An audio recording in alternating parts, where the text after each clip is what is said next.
Pernah nggak rumah yang tadinya bagus banget, lama-lama catnya ngelupas, kelihatan kusam, dan kayaknya udah waktunya direnovasi.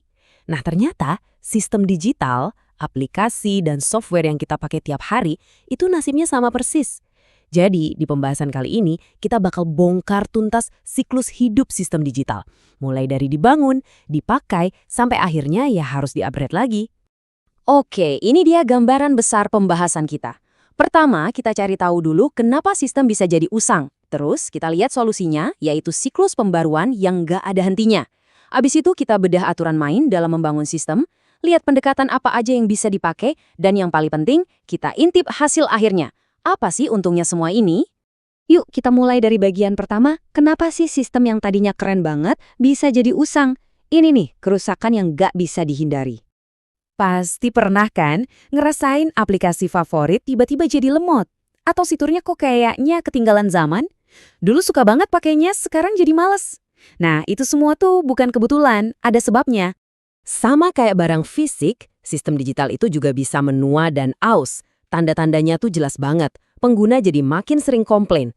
Sistemnya terasa lambat, bikin frustrasi, laporan yang keluar datanya nggak relevan lagi, atau malah nggak bisa dipakai sama sekali. Terus, makin sering error atau downtime. Dan yang paling bikin pusing perusahaan apa? Biaya perawatannya makin lama makin mahal. Nah, inilah yang namanya kerusakan digital. Oke, kita udah lihat masalahnya. Sekarang kita masuk ke solusinya. Dan solusinya ini bukan sekedar tambal sulam kecil-kecilan loh.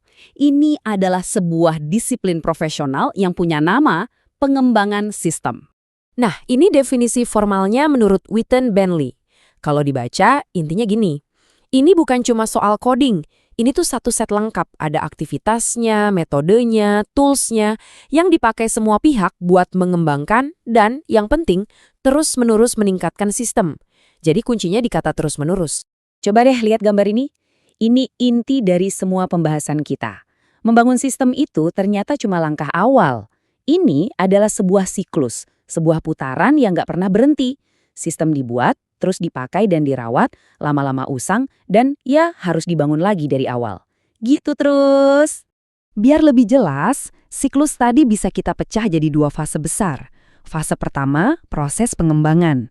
Tujuannya apa? Bikin sistem baru atau perbaikan besar.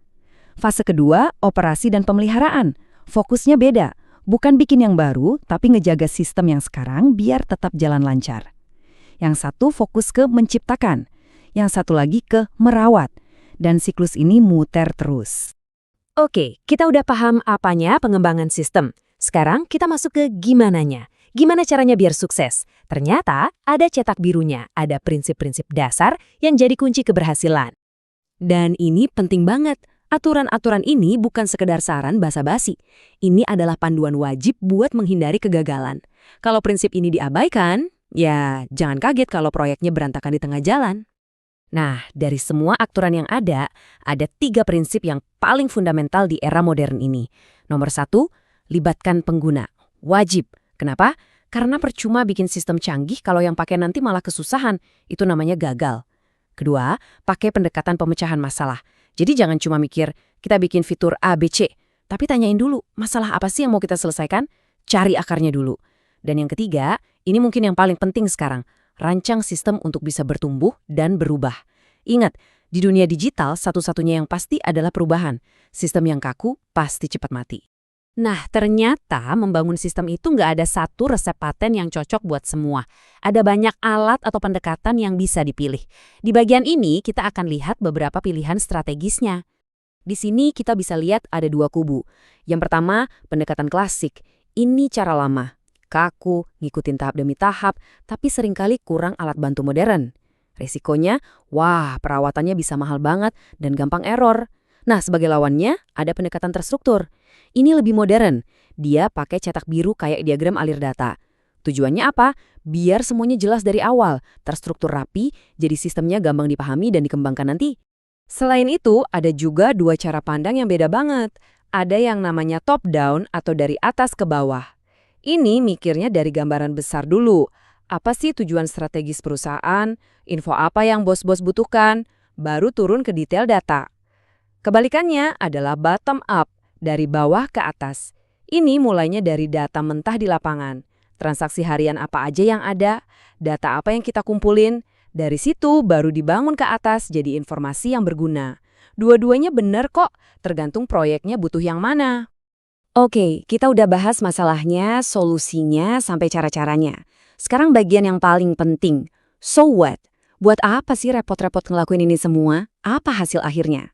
Jawabannya simple. Tujuannya adalah perbaikan nyata di semua lini.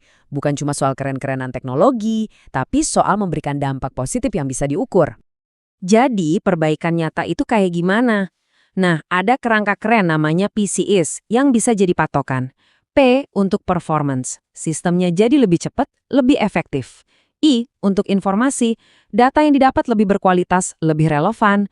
E untuk ekonomi, entah itu biayanya jadi lebih murah atau keuntungannya nambah. C untuk kontrol, jadi lebih gampang buat ngawasin dan benerin error. E lagi untuk efisiensi, semua sumber daya dipakai sehemat mungkin, nggak ada yang sia-sia. Dan terakhir, S untuk services, layanannya jadi jauh lebih baik buat para pengguna. Nah, inilah ukuran sukses yang sebenarnya. Ini membawa kita ke sebuah pertanyaan terakhir yang cukup dalam sih. Kalau setiap sistem yang kita bangun itu pada akhirnya pasti akan digantikan, terus apa dong yang sebenarnya lagi kita bangun? Mungkin tujuannya bukan untuk menciptakan sesuatu yang abadi. Mungkin kita sebenarnya sedang membangun satu mata rantai dalam sebuah siklus inovasi yang nggak akan pernah putus. Kita membangun fondasi untuk masa depan.